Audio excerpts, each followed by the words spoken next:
My sister betrayed me with my boyfriend and attacked me. My parents defended her. But 6 years later at my wedding, I invited her and uninvited my parents. Their reaction broke them. I'm 28 years old, getting married in 3 months, and 2 weeks ago something happened at my bridal shower that basically blew up my entire family. And I still don't know if I did the right thing, but sometimes things reach a point where you just can't take it anymore. I guess I should start from the beginning. Because none of this makes sense if you don't understand what my relationship with my sister Rachel was like since we were kids. Rachel is 26 now, 2 years younger than me, and throughout our entire childhood, my parents, Barbara and Robert, put us in competition with each other in absolutely everything. And when I say everything, I mean everything. Grades, sports, friends, who was prettier, who got more attention, literally anything you can think of. My mom was the worst at this, always with comments like, "Oh look, Rachel got a better grade than you in math," or "Emily won the spelling bee. Let's see if you can do better next year." It was exhausting, honestly, because we could never just be sisters. You know what I mean? We always had to be proving who was better, who deserved more love or attention from our parents. We grew up like that, basically hating each other or tolerating each other depending on the day. And my parents acted like this was completely normal and even healthy. My dad would say that competition made us stronger, that it prepared us for the real world, all that kind of stuff. That sounds good in theory, but in practice just creates a ton of resentment and problems. Rachel and I were never really close.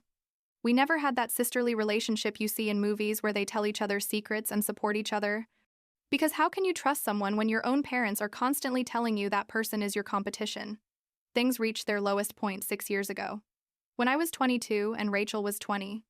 I had been dating Michael for like 6 months at that point, and it was the first serious relationship I'd had. Like, really serious. Where I thought this could be something important long term. He was, well, is, because we're still together and he's who I'm marrying, an incredible guy, super respectful, funny, good job I mean, everything a person could want in a partner. My parents had been pressuring me to bring him home to officially meet them. You know, the classic awkward family dinner where everyone pretends to be normal people for a few hours. So I organized this dinner, invited Michael, and honestly, I was super nervous because I knew what my family was like, but I wanted him to meet them anyway. The dinner started well, normal, polite conversation about Michael's work, his studies, that kind of thing. But then I noticed Rachel was acting weird, like flirting with him in a super obvious and inappropriate way. At first, I thought maybe I was imagining it, because who does that with their sister's boyfriend in front of the whole family? But no, it was definitely happening. Rachel kept touching Michael's arm when she talked, laughing exaggeratedly at anything he said, making comments about how handsome he was, asking him if he worked out because you could tell he had a good body, things like that. And my parents said nothing. Absolutely nothing. They just sat there like this was completely acceptable. Michael looked super uncomfortable, trying to be polite but physically moving away from her whenever he could, and I was sitting there feeling my blood boil more and more with each comment. After dinner, when we were in the living room, Rachel literally sat between Michael and me on the couch, separating us, and continued with her act. At some point, she said something like, "Oh, Michael, why didn't you date me first? I'm way more fun than Emily." And that's when I exploded. I said, "Rachel, what the hell are you doing? Are you trying to flirt with my boyfriend in front of me?" And she played innocent. Like I'm just being friendly. Don't be so dramatic, Emily. You always exaggerate. Everything. That made me even more angry. Because she knew exactly what she was doing. And now she was trying to make me look like the crazy one in the situation. So I said something that, looking back, I probably shouldn't have said, but in the moment felt true. I told her she was a loser. That she had nothing of her own in her life, so she had to try to take what was mine. That she would never find someone because she was a miserable person who only knew how to compete and destroy. Harsh? I know. But I was furious and frustrated from years of this horrible dynamic. And then Rachel literally lunged at me. She grabbed my hair, pulled me back so hard I thought she was going to rip out entire chunks, and started slapping me. It wasn't like one slap, it was several, and I was in complete shock because we had never gotten to physical violence before. Never. Michael separated her from me almost immediately, pushed her back without hurting her, just to make her let go of me. And my parents finally reacted, but you know what they did? They yelled at Michael for touching their daughter, told him how dare he put his hands on Rachel, completely ignoring the fact that she had just physically attacked me. Michael and I left there immediately. I was crying. My scalp hurt terribly. My face was red and swollen from the slaps. And my parents didn't even ask if I was okay. They just defended Rachel, saying I had provoked her, that I shouldn't have said those things to her. That night in the car back to my apartment, Michael asked me if my family was always this dysfunctional and toxic, and I had to admit that yes. It had always been like that, but it had never reached that level of violence. That was the last time I spoke to Rachel. I cut off contact completely, blocked her number, her social media, everything. My parents tried to pressure me to make peace with her, saying that sisters fight and that I had to forgive her. But I wasn't willing. She had physically attacked me, humiliated me, tried to flirt with my boyfriend in front of me, and on top of that, didn't even apologize, didn't even acknowledge that she had done something wrong. So no, I wasn't going to forgive that just because we shared blood. For the next 6 years, I maintained minimal contact with my parents, like obligatory calls on Christmas and birthdays, but nothing more. I didn't go to family gatherings if Rachel was going to be there. Didn't respond to messages about her. I basically acted like I didn't have a sister. Michael and I continued with our relationship. We moved in together after a year, built an incredible life together, and last year he proposed to me on a beach trip we took. It was perfect. Honestly, the happiest moment of my life. We started planning the wedding, and from the beginning I made it very clear to my parents that Rachel wasn't invited. I told them they could come if they wanted, but that my sister wasn't welcome at my wedding after what had happened. They weren't happy about that. They kept insisting she was my sister and had to be there, that people were going to ask why she wasn't there, that it would look bad, but I stood firm. My wedding, my rules, end of discussion. 2 weeks ago, my best friend organized my bridal shower, like a traditional bridal shower in a nice event hall, with about 40 people invited, including friends, cousins, aunts, co-workers. There were beautiful decorations, food, games, all that stuff. I was super excited. It was a day to celebrate with the people I love and who support me. My parents were obviously invited, and I assumed they would come alone because I had been super clear that Rachel wasn't welcome. I arrive at the place, start greeting people, everything's going perfectly, and then I see my parents walking in through the door. And behind them, literally behind them like trying to hide, was Rachel. I felt like someone had thrown a bucket of ice water on me. I froze for a second, unable to believe what I was seeing, and then absolute fury invaded me. I walked directly toward them, ignoring the people who were trying to congratulate me, and asked them in a low but firm voice what the hell was going on. My mom started with some excuse about how Rachel really wanted to come, that she missed her sister, that it was time to get over the past, all that garbage. My dad said they had thought it was a good opportunity for Rachel and me to make peace, that they were tired of this separation in the family. And Rachel was just standing there, not saying anything, with a face that couldn't decide if it was defiant or embarrassed. I told them to leave, all 3 of them, that they weren't welcome after such an enormous disrespect.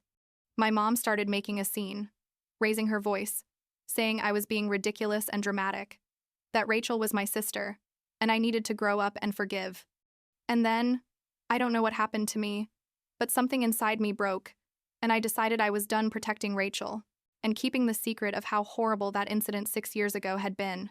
I turned toward all the guests who were already watching because my mom had started yelling, and I said loud enough for everyone to hear, "You want to know why I didn't invite my sister to my wedding? 6 years ago, during a family dinner where I introduced my boyfriend, she spent the whole night flirting with him in front of me, telling him how handsome he was, touching him inappropriately, asking him why he wasn't dating her instead of me. When I confronted her, she physically attacked me, pulled my hair, slapped me multiple times, and my parents defended her instead of me. She never apologized, never admitted she did anything wrong, and now my parents have the audacity to bring her to my bridal shower without my permission because apparently my boundaries mean nothing to them." The silence that followed was absolute. Everyone in that hall was looking at us, some with their mouths literally open. My aunt, Margaret, who is my mom's sister and has always been kind of strict about behavior and reputation issues, looked horrified. Rachel was white as a sheet. My parents looked furious but also embarrassed, and I honestly felt relieved to have told the truth publicly for the first time. My best friend, bless her heart, immediately asked them to leave and called venue security to escort them out. They left without saying anything more, though my mom shot me a look of pure hatred before leaving. The rest of the shower was weird. I'm not going to lie, because obviously everyone was processing what had just happened. But my close friends made an effort to normalize things, and eventually the atmosphere improved a bit. What I didn't expect was what happened 3 days later. My Aunt Margaret called my mom. He found out all the details later from a cousin and said she needed to talk to Rachel. Turns out my aunt had offered Rachel a position at her company, like an entry-level position in human resources, because Rachel had been unemployed and broke for months. But after hearing publicly what Rachel had done, my aunt withdrew the job offer. She told Rachel she couldn't have someone with that kind of violent behavior and lack of professionalism working at her company, especially in human resources where she had to deal with conflicts between employees. 2 days after that, my mom called me hysterical. She screamed at me that I had ruined Rachel's life, that because of me now my sister didn't have a job and the whole extended family knew what had happened and were judging her. I told her that Rachel ruined her own life with her actions, that I only told the truth about something she did, and that if she was embarrassed, it was because she should be. My mom said I was vindictive, cruel, that I was using my wedding as an excuse to punish Rachel for something that happened years ago, that I needed to learn to forgive because that's how families work.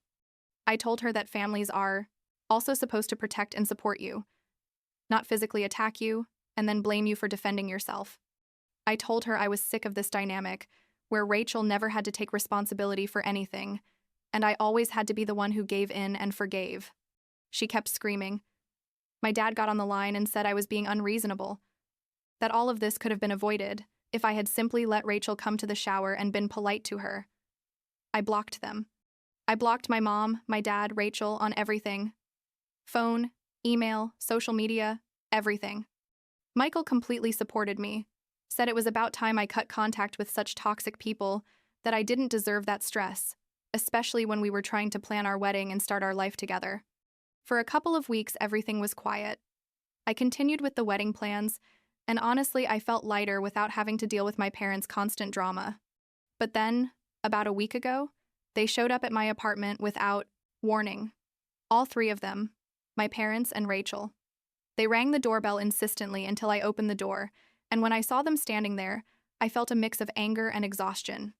My dad started saying we needed to talk as a family, that this had gone too far, that Rachel had something to tell me. I was going to close the door in their faces, but then Rachel spoke. She said, "Emily, I need to apologize to you." And she sounded different, like her voice was broken and she genuinely looked bad. I told her that her apology was about 6 years too late, but she insisted that I please listen to her. My parents stayed quiet for once, and Rachel started talking. She said she had been thinking a lot about what happened, that she had been horrible to me not just that night but throughout our entire childhood, that she had let the competition our parents fostered turn her into a bitter and envious person. She said that flirting with Michael had been unforgivable, that physically attacking me had been unforgivable, that nothing I did justified any of it, no matter what you said to me. She admitted that she had never apologized because she was embarrassed and in denial about how terrible her behavior had been, but that losing the job opportunity with Aunt Margaret had forced her to face the consequences of her actions. She said she didn't expect me to forgive her, but that she needed me to know she was genuinely sorry and that she was going to therapy to work on her issues. Honestly, I don't know what I expected. But it wasn't that. I stood there, trying to process whether this was real or just another manipulation. But something about the way Rachel was talking felt different. She wasn't trying to justify herself. She wasn't blaming me. She was just admitting what she had done wrong. My parents stayed quiet, and I realized they probably didn't agree with Rachel apologizing, but had realized it was the only way I would even consider talking to them. I asked Rachel, "Why now? Why?" After 6 years. And she said honestly, because losing the job made me realize that my actions have real consequences, and because the idea of not being at your wedding, of not being part of one of the most important days of your life, hurts more than I thought it would. She said she understood if I didn't want to have her there, but that she wanted me to know she was truly sorry. Michael was by my side during this whole conversation, and when I looked at him seeking some kind of guidance, he just squeezed my hand and said the decision was mine, that he would support me in whatever I decided. I took a deep breath and told Rachel I appreciated her apology, that it seemed genuine, but that I needed time to think about whether I was ready to have her back in my life. My parents started to interrupt, saying that wasn't enough, that I needed to forgive and move on. But Rachel shut them down and said it was okay, that she respected that I needed time. A couple of days passed, and I kept thinking about the conversation. I talked to Michael, I talked to my best friend, I talked to my therapist. Yes, I also go to therapy. This whole family situation obviously left its traumas. And I came to the conclusion that I wanted to give Rachel a chance, not to go back to having the relationship we never had, but to start something new and different. I sent her a message, the first in 6 years, and told her she could come to the wedding, but that this was a very tentative beginning, and that if she ever behaved in a toxic or violent way again, that would be the definitive end. She responded immediately, thanking me and saying she completely understood the terms. So I sent her the formal wedding invitation. My parents, when they found out I had invited Rachel, assumed this meant everything was forgiven and things would go back to normal. They sent me a long email saying they were proud that I had finally matured and forgiven my sister. That family was the most important thing. All. I responded with a very clear email. Rachel is invited to the wedding because she genuinely apologized and is working on changing. You are not invited because you have never admitted your role in creating this toxic dynamic between Rachel and me, because you blamed me when she attacked me, because you violated my boundaries by bringing her to my bridal shower without permission, and because to this day you still don't understand why all of this is wrong. Until you do the real work of recognizing how your behavior contributed to this family disaster, you are not welcome in my life. My mom responded with an email full of insults and accusations, saying I was dividing the family, that I was being manipulative by inviting Rachel, but not them, that I was going to regret this. My dad sent his own email saying they weren't going to beg for an invitation, that if that's how I wanted things, then not to count on them for anything, not to expect financial help or support of any kind. I responded saying perfect, that I didn't need their money or their support, and blocked them again. The wedding was 3 days ago. Rachel came, behaved perfectly, was respectful to Michael, didn't cause any drama. Before the ceremony, she found me in private and gave me a handwritten letter where she apologized again and thanked me for giving her this opportunity. I cried reading it. I'm not going to lie, because in that letter there was a vulnerability and honesty I had never seen in my sister. She talked about how our parents had turned us against each other since we were girls, about how she had internalized that her worth depended on being better than me, about how she had used that toxic mentality to justify horrible behaviors. The wedding was beautiful, perfect in every way. My parents weren't there, and honestly, I didn't miss them. It did hurt a little, because part of me still has that inner child who wants her parents' approval and love, but the adult and rational part out of me knows I made the right decision. The people who were there were the people who truly love and support me, and that's what matters. Rachel and I have been talking a bit since the wedding. Nothing intense, just casual messages asking how we are, that kind of thing. I don't know if we'll ever have a close and healthy sisterly relationship, but I'm willing to try if she's really committed to changing. As for my parents, I haven't heard anything from them since their angry emails before the wedding, and honestly, I'm okay with that. Sometimes I feel guilty. I wonder if I was too harsh, if I should have handled things differently.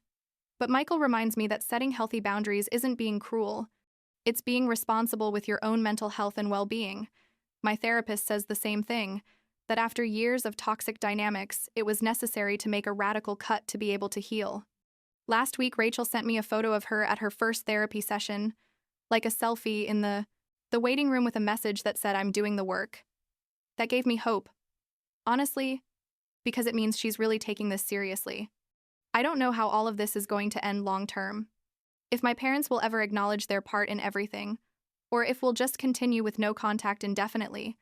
But for now, I'm at peace with my decisions. I'm married to the love of my life. I have a sister who is finally trying to be a better person, and I freed myself from the toxicity that was dragging me down. And that, I guess, is enough for now.